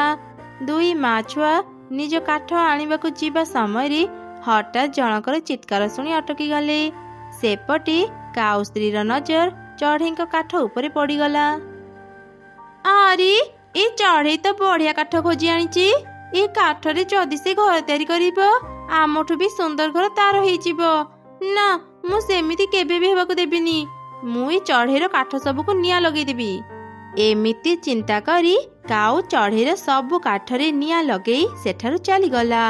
ସେପଟେ ମା ଛୁଆ ଚିତ୍କାର ଶୁଭୁଥିବା ଜାଗାକୁ ଯାଇ ଦେଖିଲେ ଏକ କଇଁଆ ଗଛ ଜୋର ଜୋରେ ଚିତ୍କାର କରୁଛି। ମତେ ସାହାଯ୍ୟ କର, କିଏ ମତେ ସାହାଯ୍ୟ କର, ପାଣି ନ ପାଇଲେ ମୋ ଛୁଆଟି ଶୁଖିଯିବ, ଦୟାକରି ତା ମୂଳରେ ଟିକେ ପାଣି ଦିଅ। ଚଢ଼େଇ, ସେ ଛୋଟ କଇଁଆ ଗଛଟି ମୋ ଛୁଆ, ଦୟାକରି ତାକୁ ଟିକେ ପାଣି ଦେ, ନହେଲେ ସେ ଶୁଖିଯିବ। ତମ କଷ୍ଟ କଥା ମୁଁ ବୁଝିପାରୁଛି, ଟିକେ ଅପେକ୍ଷା କର, ମୁଁ ଏବେ ପାଣି ଆଣୁଛି। ମାରି, ତୁ ଏଇଠି ଥା। ଏମିତି କହି ମା ଚଢ଼େଇ ପାଣି ଆଣି ଛୋଟ କଇଁଆ ଗଛ ମୂଳରେ ଢାଳିଲା। ଛୋଟ କଇଁଆ ଗଛଟି ସତେଜ ହେଇଗଲା। ଚଢ଼େଇ, ତତେ ଅନେକ ଅନେକ ଧନ୍ୟବାଦ। ତୋ ପାଇଁ ଆଜି ମୋ ଛୁଆର ଜୀବନ ବଞ୍ଚିଗଲା। ଏ 2 ଦିନ ଏତେ ଖରା ପଡ଼ିଲା ଯେ ପାଣି ନ ପାଇ ମୋ ଛୁଆଟି ଶୁଖିଗଲା। ହେଲେ ତମ ଛୁଆଟି ତ ଏବେ ବହୁତ ଛୋଟ, ତାକୁ ସବୁଦିନ ପାଣି ଦରକାର, ନହେଲେ ତ ସେ ଶୁଖିଯିବ। ତୁ ଯେତିକି ପାଣି ଦେଲୁ, କିଛି ଦିନ ତାକୁ ଆଉ ପାଣି ଦରକାର ହେବନି। ବର୍ଷାକୁ ଆମେ ଅପେକ୍ଷା କରି ରହିବୁ। ବର୍ଷା ହେଲେ ମୋ ଛୁଆ ଭଲରେ ବଢ଼ିବ। ତା ଛଡ଼ା କିଏ ଏତେ ଭିତରକୁ ଆସି ପ୍ରତିଦିନ ମୋ ଛୁଆ ମୂଳରେ ପାଣି ଦେବ? ଚିନ୍ତା କରନି କଇଁଆ ଗଛ, ମୁଁ ପ୍ରତିଦିନ ଏଠାକୁ ଆସି ତୁମ ଛୁଆ ମୂଳରେ ପାଣି ଢାଳିଦେବି। ତାପରେ ମା ଚଢ଼େଇ ତା ଛୁଆ ସାଙ୍ଗରେ ନିଜ କାଠ ଆଣିବା ପାଇଁ ଗଲା। ହେଲେ ତାର ସବୁ କାଠ ନିଆଁରେ ଜଳି ପାଉଁଶ ହେଇଯାଇଥିଲା। ଏ କ'ଣ, ମୋର ସବୁ କାଠ ପୋଡ଼ି ଯାଇଛି। କିଏ ମୋ ସହ ଏମିତି କଲା? ଆଉ ଏ ଜଙ୍ଗଲରେ କାଠ ନାହିଁ, ମୁଁ ଏବେ ଘର କେମିତି ତିଆରି କରିବି? ମା, ଚାଲ ପାଖ ଜଙ୍ଗଲରୁ କାଠ ଆଣିବା। ମାରି, ଆଜି ମୋ ଦେହଟା ଭଲ ଲାଗୁନି, ଆମେ କାଲି ପାଖ ଜଙ୍ଗଲକୁ ଯିବା। ଚାଲ ମା, ଆମେ ଏବେ ଫେରିଯିବା। ତାପରେ ମା ଛୁଆ ନିଜ ଗଛକୁ ଫେରି ଆସିଲେ। ରାତି ସାରା ସେମାନେ ସେ ଗଛ ଡାଳରେ ବିତେଇ ଦେଲେ। ପରଦିନ ସକାଳେ ପାଖ ଜଙ୍ଗଲକୁ ଯିବା ପୂର୍ବରୁ ମା ଚଢ଼େଇ ନଦୀରୁ ପାଣି ଆଣି ଛୋଟ କଇଁଆ ଗଛ ମୂଳରେ ଢାଳିଲା। ଚଢ଼େଇ, ମୁଁ ବିଶ୍ୱାସ କରିପାରୁନି, ତୁ ଆଜି ପୁଣି ଆସି ମୋ ଛୁଆ ମୂଳରେ ପାଣି ଦେଲୁ। କ'ଣ ହେଇଛି ଚଢ଼େଇ, ତୁ ଆଜି ଏତେ ମନ ଦୁଃଖରେ କାହିଁକି ଅଛୁ? ମା ଚଢ଼େଇ କଇଁଆ ଗଛକୁ ସବୁ ଘଟଣା କହିଲା। ସତରେ ଚଢ଼େଇ, ତୋ ସହ ବହୁତ ଖରାପ ହେଇଛି। ଘର ତିଆରିବା ପାଇଁ ତୁ ଅନେକ ପରିଶ୍ରମ କରୁଛୁ, ଏଯାଏଁ ବି କରି ଚାଲିଛୁ। ତୁ ସତରେ ଏକ ସତ୍ ପରିଶ୍ରମୀ ଚଢ଼େଇ। ତୋର ଏ ଭଲ ଗୁଣ ପାଇଁ ଆଜି ମୁଁ ତତେ ସାହାଯ୍ୟ କରିବି। ଆଜିଠୁ ଏ ମାଟି ଘର ତୋର ଚଢ଼େଇ। ଯେତେ ଝଡ଼ ବର୍ଷା ହେଲେ ବି ଏ ଘର ଭାଙ୍ଗିବନି। ଗରମରେ ଏ ଘର ପୁରା ଥଣ୍ଡା ରହିବ। ଚାହିଁଲେ ବି କେହି ଏ ଘରକୁ ଚୋରି କରି ପାରିବେନି। ଚଢ଼େଇ, ଆଉ କିଛି ଦିନ ପରେ ମୋ ଗଛରେ କଇଁଆ ଫଳିବ। ସେତେବେଳେ ତୁ ଆସି ମୋ ପାଖରୁ କଇଁଆ ନେଇ ବଜାରରେ ବିକ୍ରି କରିପାରିବୁ। ଧନ୍ୟବାଦ କଇଁଆ ଗଛ, ମୁଁ ତୁମର ଏ ଉପକାର କେବେ ବି ଭୁଲିବିନି। ମୁଁ ଏବେ ଯାଉଛି, କାଲି ପୁଣି ଆସିବି। ତାପରେ ଚଢ଼େଇ ସେ ମାଟି ଘରକୁ ଧରିଗଲା। ରାସ୍ତାରେ 2 କାଉ ଚଢ଼େଇକୁ ମାଟି ଘର ନେଉଥିବାର ଦେଖିଲେ। ଆରେ, ଚଢ଼େଇର କାଠ ସବୁ ପୋଡ଼ିକି କିଛି ଲାଭ ହେଲା ନାହିଁ। ସେ ତ ଘର ପାଇଗଲା, ତା ପୁଣି ମାଟିର ଘର। ଏତେ ସୁନ୍ଦର ମାଟି ଘର ସେ ପାଇଲା କୋଉଠୁ? ନିଶ୍ଚୟ ଚଢ଼େଇ କାହାଠୁ ଚୋରି କରି ଏ ଘର ଆଣିଥିବ। ଚାଲ, ଆମେ ଚିଲ ମୁଖିଆଙ୍କୁ ଏକଥା କହିଦେବା, ସେ ଚଢ଼େଇଠୁ ତା ଘର ନେଇଯିବେ। ଏମିତି 2 କାଉ ଚିଲ ମୁଖିଆ ପାଖକୁ ଗଲେ। ତାଙ୍କର ସବୁ କଥା ପାଖରେ ଥାଇ ପାରା ଶୁଣୁଥିଲା। ସେ ଶୀଘ୍ର ଚଢ଼େଇ ପାଖକୁ ଗଲା, ଆଉ ତାକୁ କାଉମାନଙ୍କର ସବୁ କଥା କହିଲା। କ'ଣ ହେଲା? ସେ କାଉ ମୋ କାଠ ପୋଡ଼ି ଦେଇଥିଲା। ସେ 2 କାଉ ଏତେ ଖରାପ, ମୁଁ ଭାବି ବି ପାରୁନି। ଏବେ ସେମାନେ ମୋ ଘର ଛଡ଼ି ନେବାକୁ ଚାହୁଁଛନ୍ତି ତ? ଆସନ୍ତୁ ଚିଲ ମୁଖିଆ, ମୁଁ ତାଙ୍କୁ କହିବି ମୋ ମାଟି ଘର କୋଉଠୁ ଆଣିଛି।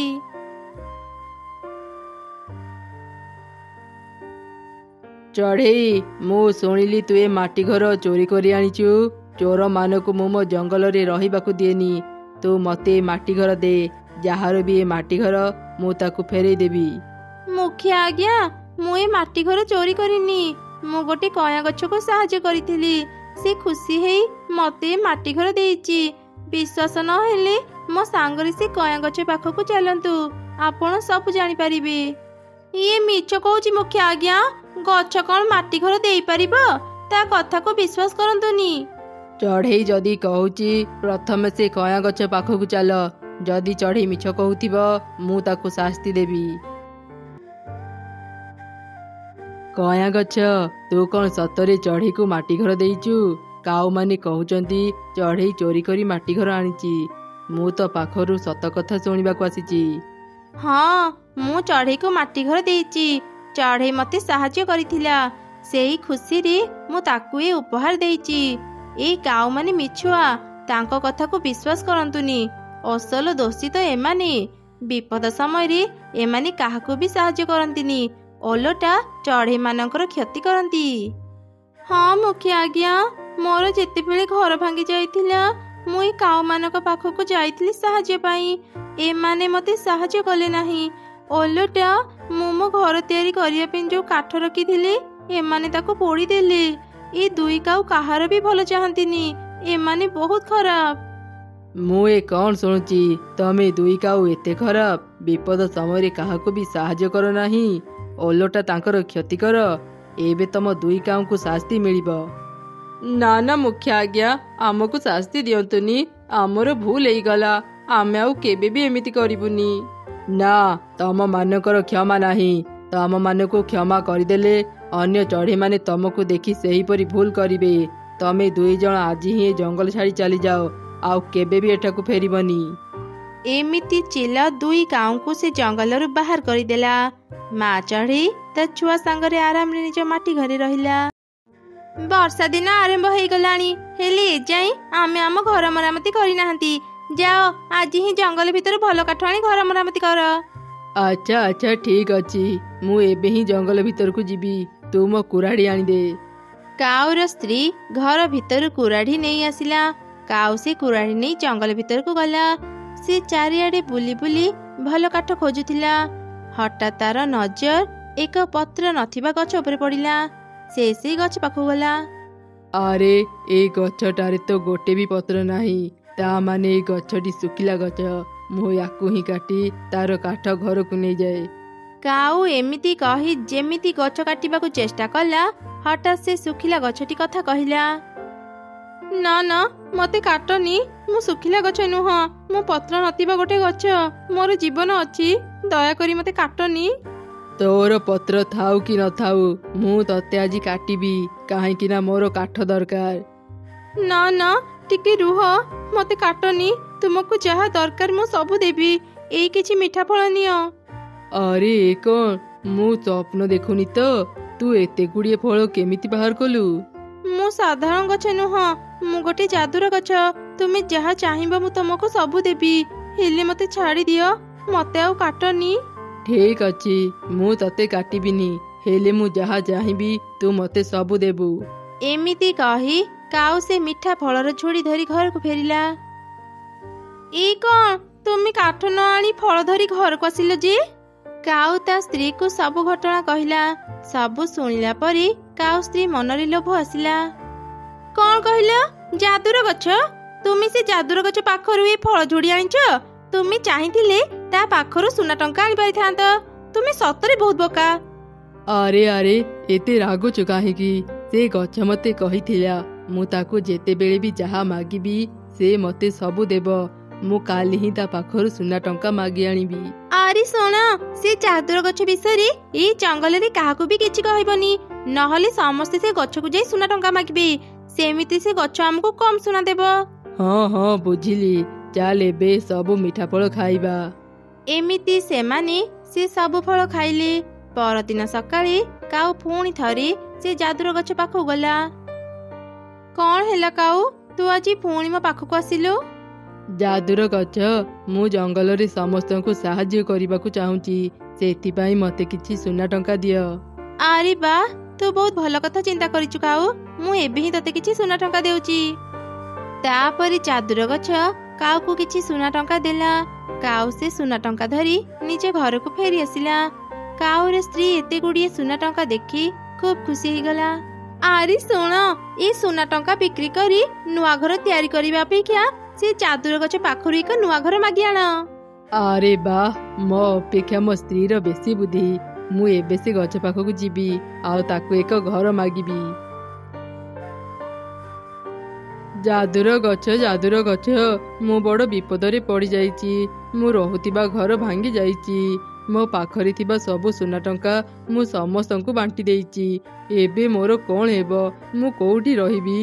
କାଉ, ଏଇ କାଠ ଘର ମୁଁ ତତେ ଦେଲି। ଏଇ ଘରକୁ ନେଇ ତୁ ଏବେ ଆରାମରେ ରହିପାରିବୁ। ତାପରେ କାଉ ସେ କାଠ ଘରକୁ ଧରି ଆସିଲା ଆଉ ତାର ସ୍ତ୍ରୀକୁ ଦେଖେଇଲା।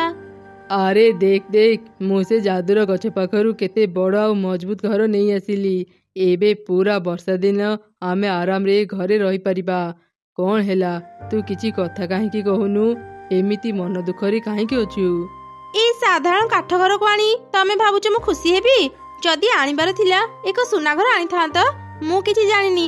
ଏବେ ହିଁ ସେ ଗଛ ପାଖରୁ ଏକ ସୁନା ଘର ଆଣ, ନହେଲେ ଆଜି ମୁଁ କିଛି ବି ଖାଇବିନି କି ତମ ସହ କଥା ବି ହେବିନି। ଆଚ୍ଛା ଆଚ୍ଛା, ତୁ ଏତେ ରାଗନି। ମୁଁ ଏବେ ସେ ଗଛ ପାଖରୁ ସୁନା ଘର ଆଣୁଛି।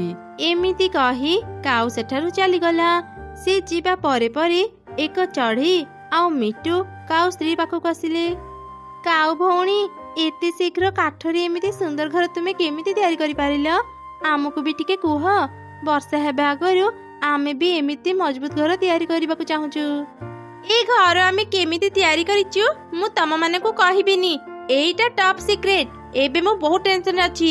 ତମେ ମାନେ ମତେ ବିରକ୍ତ ନ କରି ଏଠୁ ଚାଲିଯାଅ। ଏମିତି କାଉ ସେମାନଙ୍କୁ ଅପମାନ ଦେଇ ସେଠୁ ବାହାର କରିଦେଲା। ମିଟୁ ଆଉ ଚଢ଼େଇ ମନ ଦୁଃଖରେ ସେଠୁ ଚାଲିଗଲେ। ଚଢ଼େଇ, ମତେ ଲାଗୁଛି ଏମାନେ ଆମକୁ କିଛି ଲୁଚଉଛନ୍ତି। ମୁଁ ପ୍ରତିଦିନ ଦେଖେ କାଉ ଜଙ୍ଗଲ ଭିତରକୁ ଯାଏ ଆଉ କିଛି ନା କିଛି ନୂଆ ଜିନିଷ ଆଣେ। ଆଜି ବି ସେ ଯାଇଛି। ଚାଲ ଆଜି ତାର ପଛା କରିବା, ତାପରେ ଯାଇ ଜାଣିପାରିବା ସେ କୋଉଠିକି ଯାଉଛି। ତାପରେ ସେମାନେ କାଉର ପଛେ ପଛେ ଗଲେ। ସେପଟେ ଯାଦୁର ଗଛ କାଉକୁ ଦେଖି କହିଲା, କାଉ, ତୁ ପୁଣି ମୋ ପାଖକୁ କାହିଁକି ଆସିଲୁ? ମୁଁ ତତେ ଗୋଟେ କଥା କହିଦେଉଛି, ବେଶୀ ଲୋଭ କରିବୁନି। ଲୋଭରୁ ପାପ ଆଉ ପାପରୁ ମୃତ୍ୟୁ।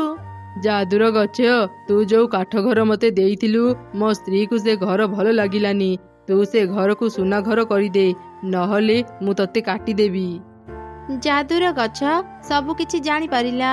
ସେ ଲୋଭୀ କାଉକୁ କହିଲା, ଆଚ୍ଛା କାଉ, କେବଳ ଘର ସୁନା ଦରକାର ନା ଘର ଭିତରେ ଥିବା ଜିନିଷ ବି ସୁନା ଦରକାର? ହଁ ହଁ, ମୋର ଘର ଭିତରେ ଥିବା ସବୁ ଜିନିଷ ବି ସୁନା କରିଦେ। ଠିକ ଅଛି, ମୁଁ ତ ଘର ଭିତରେ ଥିବା ସବୁ ଜିନିଷକୁ ସୁନା କରିଦେଇଛି। ତୁ ଏବେ ଘରକୁ ଫେରିଯା। କାଉ ଆଉ କିଛି ନ କହି ଘରକୁ ଚାଲିଗଲା। ଏସବୁ ଘଟଣା ଦୂରରୁ ମିଟୁ ଆଉ ଚଢ଼େଇ ବି ଦେଖୁଥିଲେ। ସେମାନେ ତୁରନ୍ତ ଗଛ ପାଖକୁ ଗଲେ। ଗଛ, ଆମେ ଜାଣୁ ତୁମେ ଏକ ଯାଦୁର ଗଛ। ଆମେ କାଉ ଭଳି ଏତେ ଲୋଭୀ ନୁହଁ। ଆମ ଦୁଇ ଜଣଙ୍କ ପାଖରେ ଘର ନାହିଁ।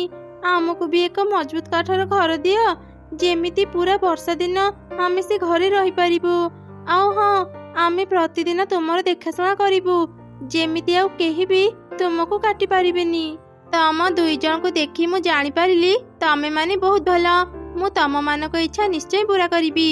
ଏଇ ନିଅ ଘର। ଏମିତି ସେ ଯାଦୁର ଗଛ ମିଟୁ ଆଉ ଚଢ଼େଇକୁ ବି ଦୁଇଟି କାଠ ଘର ଦେଲା। ସେପଟେ କାଉ ତା ସୁନା ଘର ଭିତରେ ପଶି ଦେଖିଲା ତା ସ୍ତ୍ରୀ ଏକ ସୁନାର ମୂର୍ତ୍ତି ପାଲଟି ଯାଇଛି। ଆରେ ଏ କ'ଣ, ତୁ ମୂର୍ତ୍ତି କେମିତି ପାଲଟି ଗଲୁ? ମତେ ରକ୍ଷା କର। ମୁଁ ଏମିତି ସୁନାର ମୂର୍ତ୍ତି ହେଇ ରହିବାକୁ ଚାହୁଁନି। ମୁଁ କେବଳ କଥା କହିପାରୁଛି, ହେଲେ ଟିକେ ବି ହଲି ପାରୁନି। ମୋର ଆଉ ସୁନା ଦରକାର ନାହିଁ। ଦୟାକରି ମତେ ବଞ୍ଚାଅ। ମୁଁ ମରିବାକୁ ଚାହୁଁନି। ତୁ ଭୟ କରନି, ମୁଁ ଏବେ ସେ ଯାଦୁର ଗଛ ପାଖକୁ ଯାଉଛି। ଯାଦୁର ଗଛ, ମୁଁ ମୋ ଭୁଲ ବୁଝିପାରିଲି। ମୁଁ ଆଉ ତମକୁ କିଛି ବି ମାଗିବିନି। ମୋ ସ୍ତ୍ରୀକୁ ଆଗ ଭଳି କରିଦିଅ। ଦୟାକର ଯାଦୁର ଗଛ, ଦୟାକର। କାଉର ଏପରି ପରିବର୍ତ୍ତନ ଦେଖି ଯାଦୁର ଗଛ ତା ସ୍ତ୍ରୀକୁ ତାର ପୂର୍ବ ରୂପ ଫେରିଦେଲା। ସେ ଯାହା ବି କାଉ ମାନଙ୍କୁ ଦେଇଥିଲା ସବୁ ନେଇଗଲା। ସେଦିନ ପରଠାରୁ ଦୁଇ କାଉ ଆଉ ଲୋଭ କଲେ ନାହିଁ। ସେମାନେ ତାଙ୍କର ସେଇ ଭଙ୍ଗା ଘରେ ରହିଲେ। ଦୂର ଏକ ଜଙ୍ଗଲରେ ଗୋଟେ ବଡ଼ ସେଓ ଗଛ ଥିଲା। ତା ପାଖରେ ଗୋଟେ ଛୋଟ ନାସପାତି ଗଛ ଥିଲା। ପାଖାପାଖି ହେଇ ଦୁଇ ଗଛ ଥିବା ଯୋଗୁଁ ସେଓ ଆଉ ନାସପାତି ଗଛ ଭଲ ସାଙ୍ଗ ହେଇଯାଇଥିଲେ। ସେଓ ଗଛର ଆକାର ଯେତିକି ବଢ଼ୁଥିଲା ତା ମନରେ ସେତିକି ଗର୍ବ ଅହଙ୍କାର ଭରି ଯାଉଥିଲା। ନାସପାତି ଗଛଟି ତାଠୁ ଛୋଟ ହେଇଥିବା ଯୋଗୁଁ ସେଓ ଗଛ ସବୁବେଳେ ନାସପାତି ଗଛର ମଜା ଉଡ଼ଉଥିଲା ଆଉ ତା ସାମ୍ନାରେ ନିଜର ଖୁବ୍ ପ୍ରଶଂସା କରୁଥିଲା। ଆରେ ସାଙ୍ଗ ନାସପାତି, ତୁ ଏତେ ଛୋଟ କ'ଣ ପାଇଁ? ତତେ ନାସପାତି ଗଛ ନୁହଁ, ତତେ ଗୋଟେ ଆଳୁ ଗଛ ହେବାର ଥିଲା। ସାଙ୍ଗ ସେଓ, नाशपाती गछ एते भी छोट नुह। अन्य नाशपाती गछ देखिबाकू जेमिति मु भी ठीक सेमिति। हाँ एक कथा सत जे तू अन्य सेव गछ मानक अपेक्षा आकार रे बहुत बड़। कौन हेला सांग रागी गलु कि? मु तो मजारे कथा कहीदेली। ना सांग मु राग करेनी। सांग हिसाब रे तू मो सह थट्टा मजा करि पारिबु। अच्छा तू गोटे कथा जानिछु मु बहुत बड़ बोली मोर सांगर अभाव नहीं। समस्ते मो आकार देखि मो सह सांग हेबाकू चाहंती। एमिति सेव गछ सबु समय रे नाशपाती गछ पाखरी निजर खूब प्रशंसा करे। किछि दिन परे एका सांगरे सेव गछ आउ नाशपाती गछरे फल हेला। दुई गछरे मिठा मिठा फल भर्ती हो गला। सेव गछटी जेमिति बड़ थिला ता फल गुड़िक भी ठीक सेमिति बड़ बड़ हेइथिला। एते बड़ बड़ लाल लाल फल देखि सेव गछर गर्व द्विगुण बढ़ीगला। से नाशपाती गछ को कहिला, आरे सांग नाशपाती तो फल गुड़िक केते छोट छोट हेइची। तू देखिबाकू जेमिति छोट तो फल गुड़ाक भी सेमिति छोट। केते दुर्भाग्य तोर, तो फल गुड़िकरी टिके भी रंग नाही। मो फल गुड़िक देख केते बड़ बड़ आ लाल रंगर हेइची। केते सुंदर देखा जाउची ना मु। एमिति कहली बोली तो मन दुख करिबुनी। हाँ मु काहेकि मन दुख करिबी। नाशपाती फल जेमिति हुए मो फल गुड़िक भी सेमिति हेइची। आउ गोटे कथा हेला ए फल गुड़िक आम पाई नुह। ए फल सबु मनीष आ पशु पक्षी पाई। सेमाने आम फल खाई संतुष्ट हेले आम जीवन सार्थक हेब। ठीक सही समय रे गोटे लोक सही रास्ता रे जाउथिला। बड़ बड़ लाल सेव देखि से लोकटी खाइबा पाई सेव तोड़िबाकू जेमिति हाथ बढ़ेला हठात सेवटी पाटी करी कहिला, आरे रो तोर तो भारी साहस। मो बिना अनुमति सेव तोड़िबाकू चेष्टा करूचु। कौन हेला सेव तोड़िबा पाई मु तोठू अनुमति नेबी हेले कौन पाई? हाँ जदि तोर केही मालिक थांते तेबे निश्चय मु तांकठू अनुमति नेई थांती।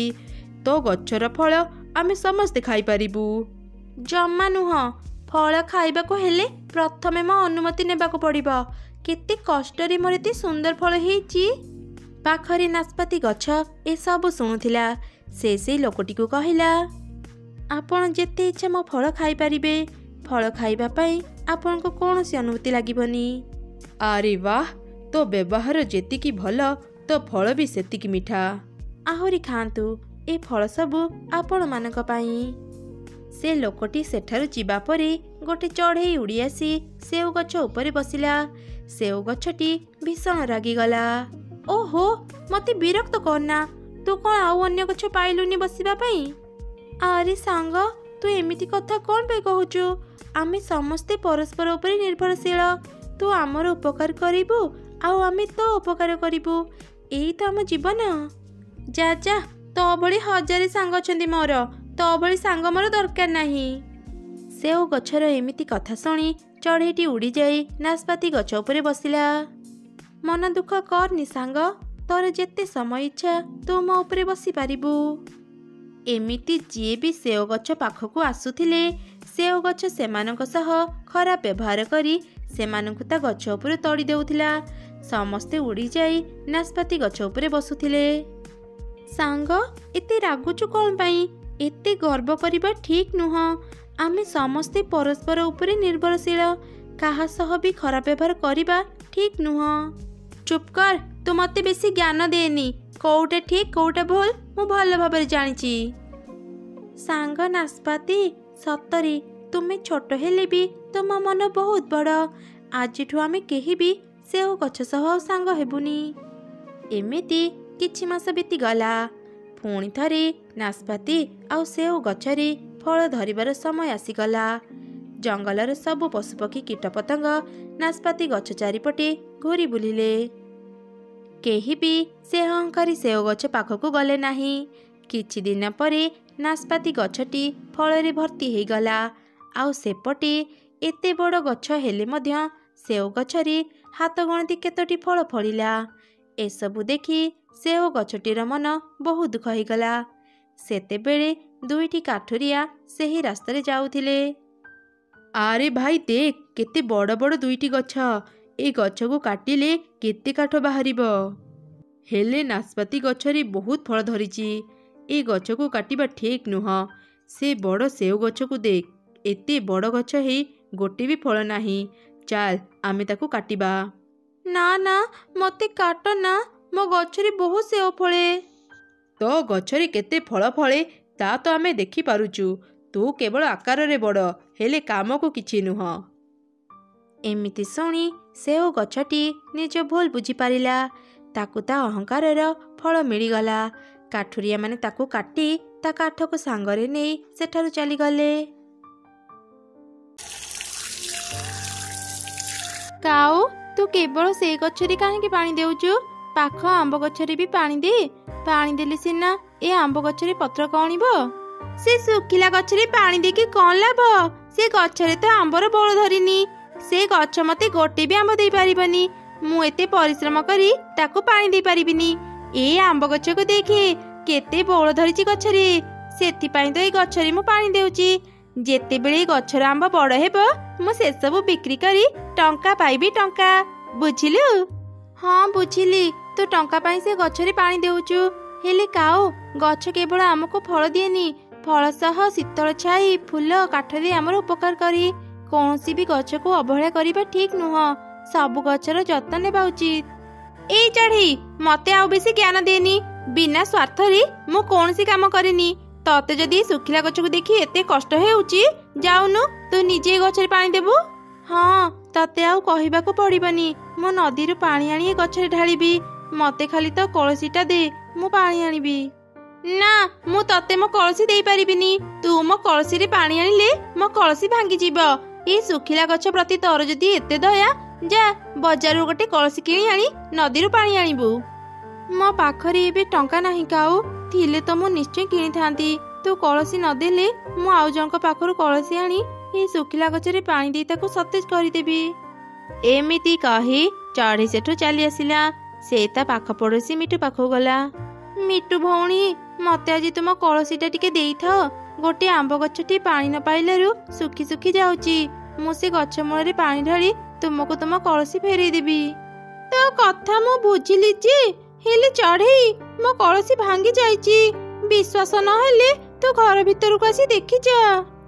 ନା ନା ମିଟୁ ଭଉଣୀ, ଦେଖିବାକୁ ପଡ଼ିବନି। ମୋର ତୁମ କଥା ଉପରେ ପୁରା ବିଶ୍ୱାସ ଅଛି। ତାପରେ ମା ଚଢ଼େଇ ମିଟୁ ଘରୁ ଚାଲି ଆସିଲା। ସେ ଦିନ ସେ ଅନେକ ଚେଷ୍ଟା କଲା, ହେଲେ ସେ କୋଉଠି ବି କଳସୀ ପାଇଲାନି। ଶେଷରେ ସେ ନିଜ ଘରକୁ ଫେରି ଆସିଲା। ସେତେବେଳେ ସେ ଦେଖିଲା, ମା ଦେଖ, ମୋ ମାଟିରେ କେତେ ସୁନ୍ଦର ଖେଳନା ତିଆରି କରିଛି। ଆରେ ସତରେ ତ, ମୋ ଝିଅ ମାଟିରେ କେତେ ସୁନ୍ଦର ସୁନ୍ଦର ଖେଳନା ତିଆରି କରିଛି। ଆଚ୍ଛା ମା, ତୁ ଖେଳନା ତିଆରି କରିବା ପାଇଁ ଏ ମାଟି କୋଉଠୁ ଆଣିଲୁ? ମା, କିଛି ଦୂରରେ ଏକ ଖାଲ ଅଛି, ମୁଁ ସେଇଠୁ ଏ ମାଟି ଆଣିଛି। ହେଲେ ମା, ତୁମେ ମାଟିରେ କଣ କରିବ? ମୁଁ ମାଟିରେ ଏକ କଳସୀ ତିଆରି କରିବି ରେ ମା। ମୁଁ ଆଜି ଅନେକ ଖୋଜିଲି, ହେଲେ କାହା ପାଖରେ ବି କଳସୀ ପାଇଲିନି। ଯଦି ମୁଁ ମାଟିରେ ଏକ କଳସୀ ତିଆରି କରିପାରନ୍ତି, ଗୋଟେ ଶୁଖିଲା ଗଛର ଜୀବନ ବଞ୍ଚେଇ ପାରନ୍ତି। ଏମିତି ମା ଚଢ଼େଇ ତା ଝିଅକୁ ସବୁ ଘଟଣା କହିଲା। ତାପରେ ସେ ତା ଝିଅ ସହ ମିଶି ମାଟି ଆଣି ଏକ କଳସୀ ତିଆରି କଲା।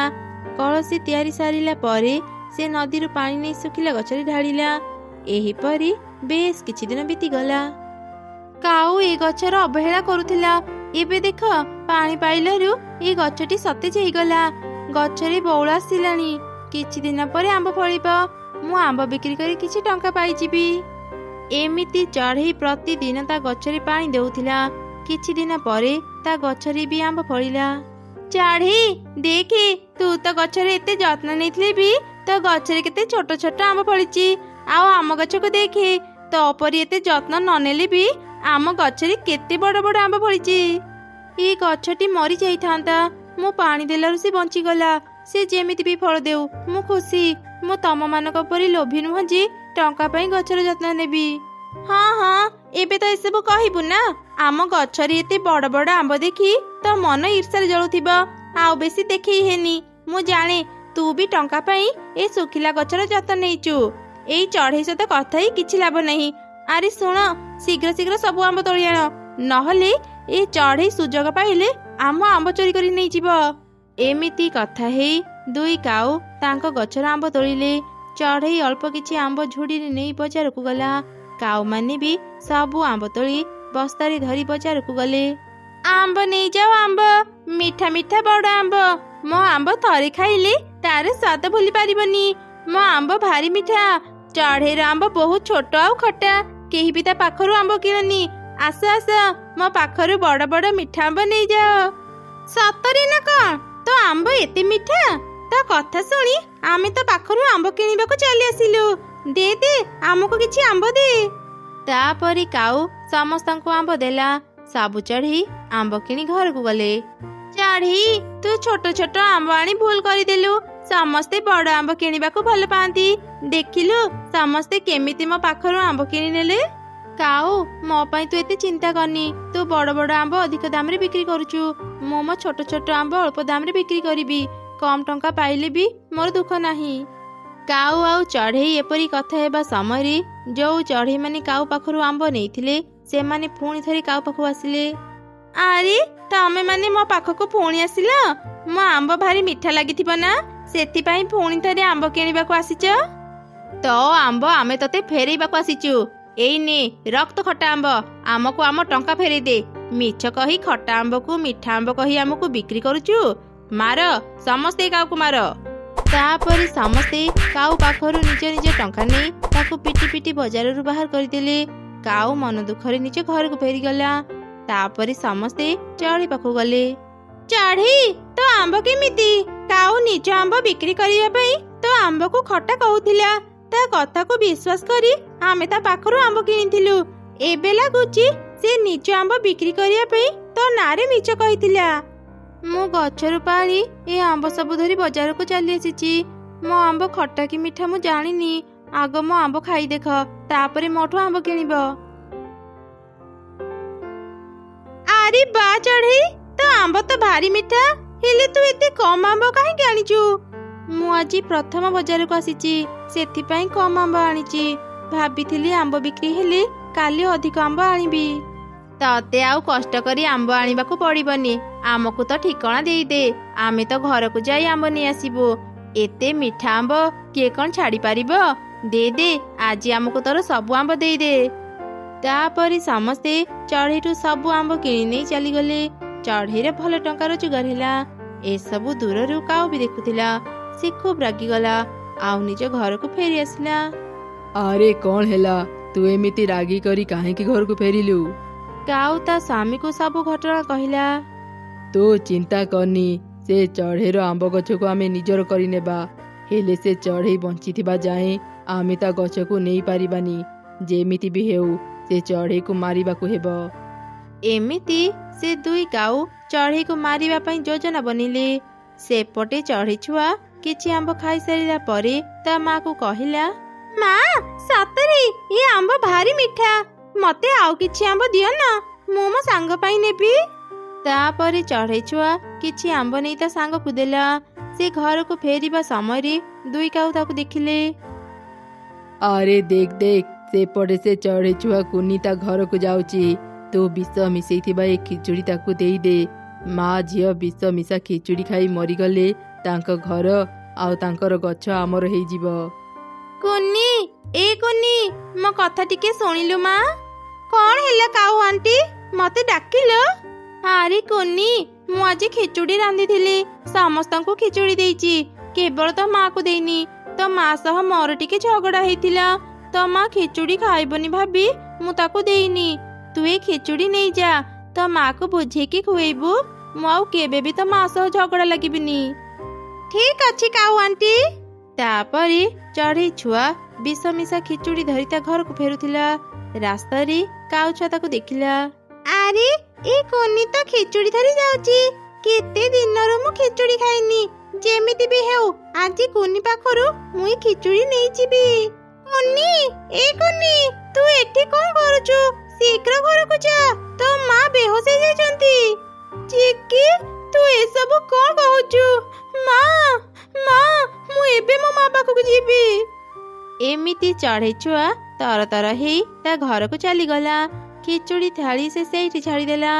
ସେ ଖିଚୁଡ଼ି ଥାଳି ଧରି କାଉ ଛୁଆ ନିଜ ଘରକୁ ଆସିଲା। ବାପା, ମା, ଏଇ ଦେଖ ମୁଁ ଆଜି ବଜାରରୁ ତମ ପାଇଁ ଖିଚୁଡ଼ି ଆଣି ଦେଇଛି। ଚିକି ତୁ ଖିଚୁଡ଼ି କିଣିବା ପାଇଁ ଟଙ୍କା କୋଉଠୁ ପାଇଲୁ? ବାପା ମୁଁ ରାସ୍ତାରେ ଟଙ୍କା ପାଇଥିଲି, ସେଇ ଟଙ୍କାରେ ମୁଁ ଖିଚୁଡ଼ି କିଣିଛି। ଦେଖିଲ ଆମ ଝିଅ କେତେ ବୁଦ୍ଧିମାନ, ନିଜେ ନ ଖାଇ ଆମ ପାଇଁ ଖାଇବା ଆଣିଛି। ମୋ ସୁନା ଝିଅ। ଏଇ ପ୍ରଶଂସା ଶୁଣିବା ପାଇଁ ତ ମୁଁ ବାପା ମାଙ୍କୁ ମିଛ କହିଲି। ଏବେ ମୁଁ ଯାହା କହିବି ବାପା ମା ମତେ ଆଣିଦେବେ। ତାପରେ ଦୁଇ କାଉ ଖିଚୁଡ଼ି ଖାଇଲେ। ଖାଇ ସାରିବା ପରେ ସେମାନେ ବିଷ ଯନ୍ତ୍ରଣାରେ ଛଟପଟ ହେଲେ। ଆରେ ଏଇ ଖିଚୁଡ଼ିରେ ତ ବିଷ ମିଶା ଯାଇଛି। ଆମେ ଚଢ଼େଇକୁ ମାରିବା ପାଇଁ ଯୋଉ ଖିଚୁଡ଼ି ଦେଇଥିଲେ ଇଏ ବୋଧେ ସେଇ ଖିଚୁଡ଼ି। ମା ଚିକି ସତ କହ, ତୁ ଏ ଖିଚୁଡ଼ି କୋଉଠୁ ଆଣିଛୁ? ତାପରେ କାଉଛୁଆ ସବୁ ସତ କଥା କହିଦେଲା। ଚିକି ତୁ କାହିଁକି କୁନି ପାଖରୁ ଏ ଖିଚୁଡ଼ି ଆଣିଲୁ? ଆମେ ଚଢ଼େଇକୁ ମାରିବା ପାଇଁ ଏ ଖିଚୁଡ଼ିରେ ବିଷ ମିଶେଇଥିଲୁ। ଏବେ ଆମେ ସେଇ ଖିଚୁଡ଼ି ଖାଇ ମରିବାକୁ ଯାଉଛୁ। ଅନ୍ୟ ପାଇଁ ଗାତ ଖୋଳିଲେ ନିଜେ ହିଁ ସେ ଗାତରେ ପଡ଼ନ୍ତି। ହଁ ତୁମେ ଠିକ କହିଲ। ମା ଚିକି ଆମେ ଏବେ ମରିଯିବୁ, ତୁ ଏକା ବଞ୍ଚିବୁ। ନିଜର ଧ୍ୟାନ ରଖିବୁ ମା, ଆମ ପରି କେବେ ହେବୁନି, ଅନ୍ୟର କ୍ଷତି କରିବୁନି, ସବୁବେଳେ ସତ୍ ପଥରେ ଚାଲିବୁ। ଏମିତି କହୁ କହୁ ହିଁ ଦୁଇ କାଉ ମରିଗଲେ। ଏସବୁ ଦେଖି କାଉଛୁଆ ଅନେକ କାନ୍ଦିଲା। ସେବେଠାରୁ ସେ ନିଜକୁ ପରିବର୍ତ୍ତନ କଲା, ସମସ୍ତଙ୍କ ସହ ମିଳିମିଶି ରହିଲା। ସେପଟେ ମା ଚଢ଼େଇ ତା ଆମ୍ବ ବିକ୍ରି କରି ଅନେକ ଟଙ୍କା ପାଉଥିଲା, ଆଉ ତା ଝିଅ ସହ ଖୁସିରେ ରହିଲା।